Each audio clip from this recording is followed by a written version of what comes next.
Hey everyone, today I want to talk to you about a better understanding of childhood sex abuse. So stay tuned.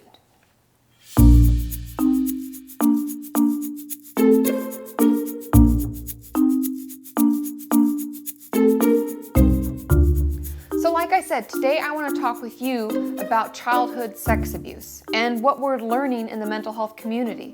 Now, I stumbled upon an old article in the Psychology Networker, and it's by Susan Clancy, and it's called The Trauma Myth. And I want to read you a little excerpt about what she's learned through her research and what we're learning as a mental health field as a whole.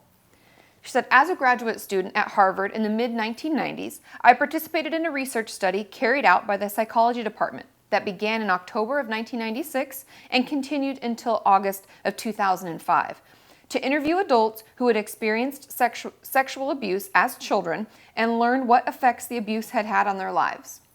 Although I was sure I knew what I would discover, that the abuse would be remembered as a horrible experience that overwhelmed the people I interviewed with fear when it happened and had always been viewed as a traumatizing occurrence. What I heard in the hundreds of interviews I conducted was something quite different.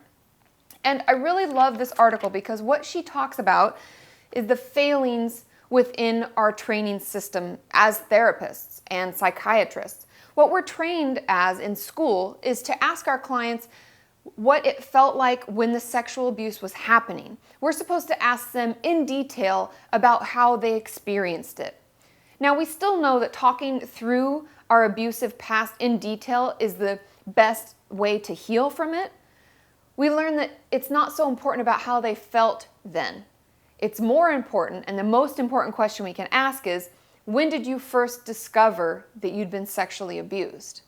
What's talked about in this article is something very powerful, in that we are usually, when we're children suffering from sexual abuse, it's someone usually that we know very well. It's someone we trust. It's someone that we love. It's someone in our lives that has been placed there to take care of us. It could be anything from a brother, a father, a mother, a grandmother, an aunt, an uncle, a babysitter. It could be any number of people like that. It could be a neighbor that watches us after school, and it's someone that we know well. And when it's happening, they found that most people didn't realize anything bad was happening. We don't know. When we're children, we don't know what's right and wrong. We don't know that what's happening is something that we should be reporting or something that is horrible and traumatizing. They found that most sexual abuse, although not all is the same, but most was not violent or scary. It was honestly something that people didn't understand.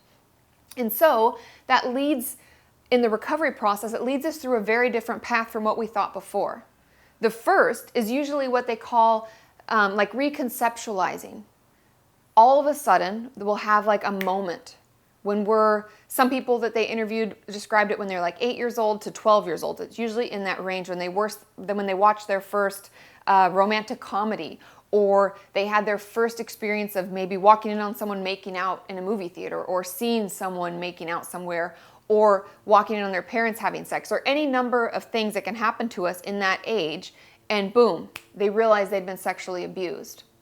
And that's why it's so important to find that out, because at that moment, we have to reconceptualize the whole past, our whole past with that person. What we thought was okay, or might have not been traumatizing or terrible or anything like that, is all of a sudden horrific.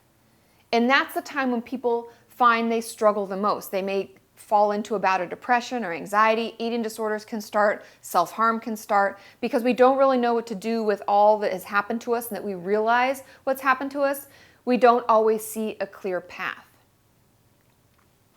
So what we find is that the first things people usually experience is betrayal, because like I said, those are people that we trusted. And so we have to rethink that whole relationship, and they may still be in our lives, and it causes us to feel completely taken advantage of, which leads us to the second step that they found, which is self-blame.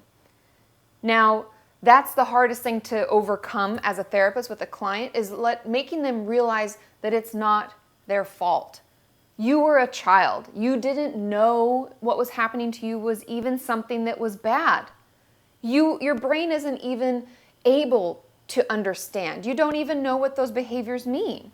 But we struggle with that when we realize as older people, maybe young adults or older adults, when we realize we've been sexually abused, we blame ourselves. I've had clients say like, well, I just went back for more. Like, why didn't I tell my mom or hide under my bed or lock my door or any number of things?